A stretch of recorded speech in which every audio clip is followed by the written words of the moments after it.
খাবার দেই।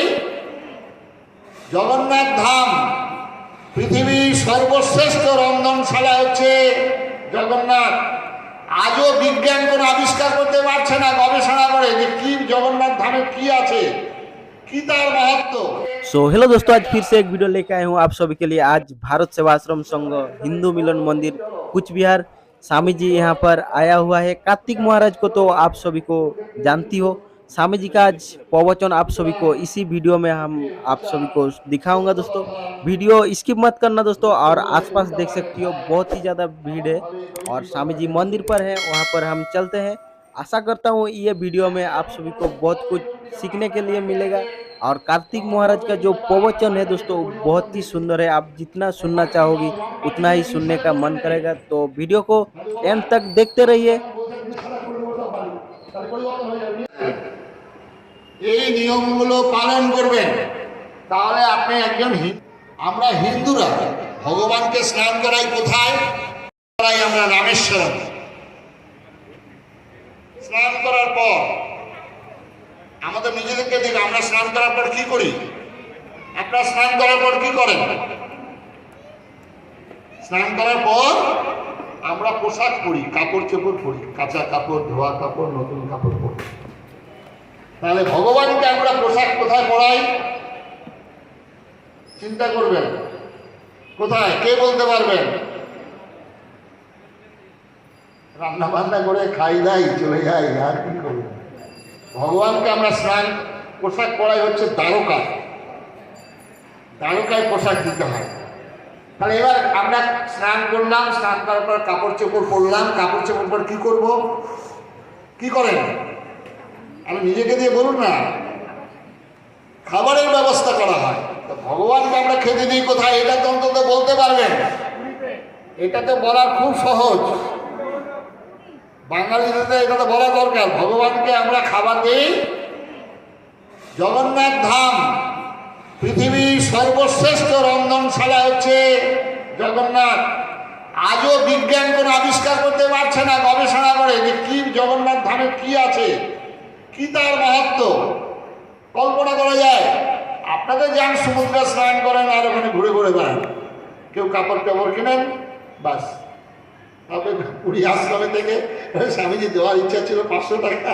আমি 1 মাস ছিলাম পুরীতে।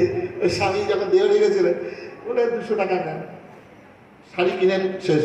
এই হচ্ছে জগন্নাথ ধামের আপনাদের কাছে মাহাত্ম্য। জগন্নাথ ধামে রান্নাঘরটায় যাবে, সেখানে 270টা উনুন, 4টে করে হাঁড়ি চাপে।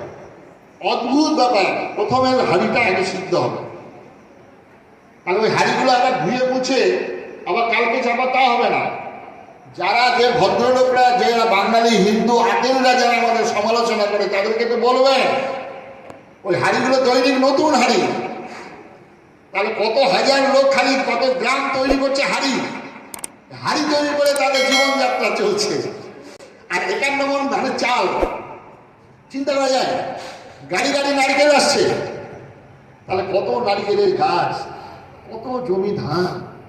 আর ওই জগন্নাথ দেবকে কেন্দ্র করে কত মানুষ বেঁচে আছেন চিন্তা করতে পারবেন। যারা বলেন স্কুল আর হসপিটাল, তারা জানেন না আমাদের জগন্নাথ ধামের কি অপূর্ব মাহাত্ম্য। ধর্মে হিংসা তদৈব চ।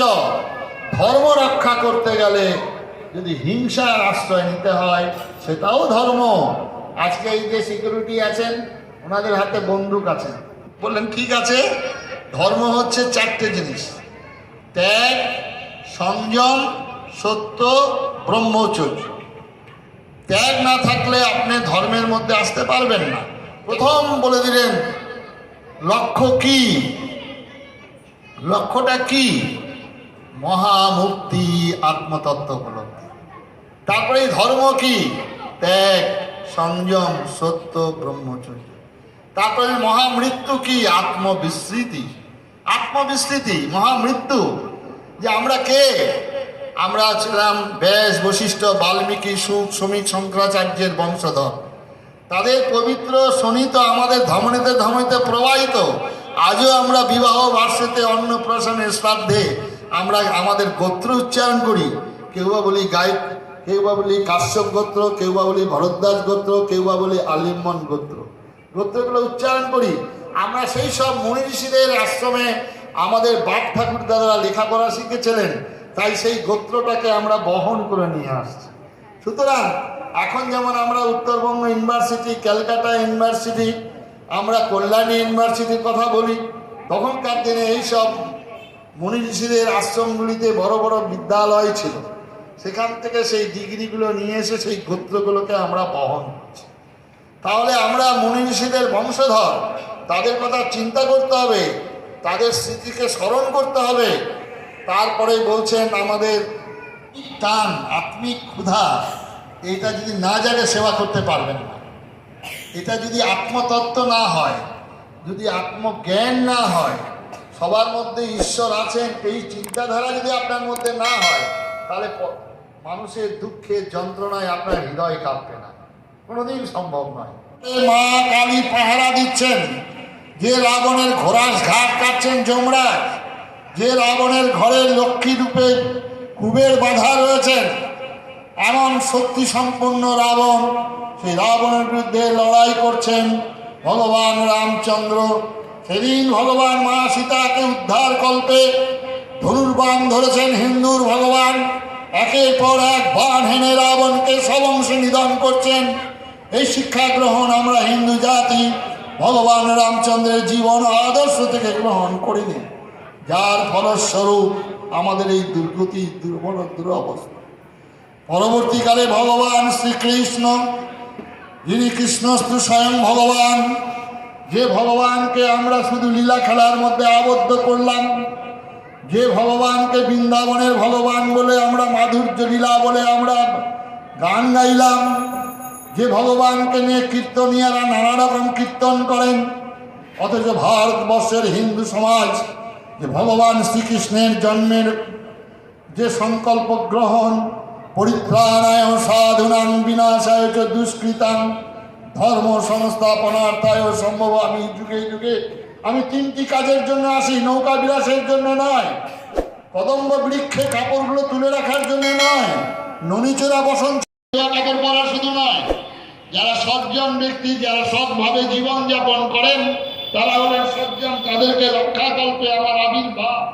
ভগবান শ্রীকৃষ্ণ জন্মগ্রহণের পর থেকে অগাসুর বগাসুর কেতনা পুতনাকে বধ করছেন। भगवान श्री कृष्ण वृंदावन। तो ये था आज का हमारा वीडियो। आशा करता हूँ ये वीडियो आप सभी को बहुत ही अच्छा लगा हुआ है। अगर ये वीडियो आप सभी को अच्छा लगा है तो लाइक करो, शेयर करो, सब्सक्राइब करो। ऐसे ही नया वीडियो आप सभी के लिए लेके आऊँगा। मिलते हैं किसी नेक्स्ट वीडियो के साथ, तब तक के लिए जय हिंद, जय भारत।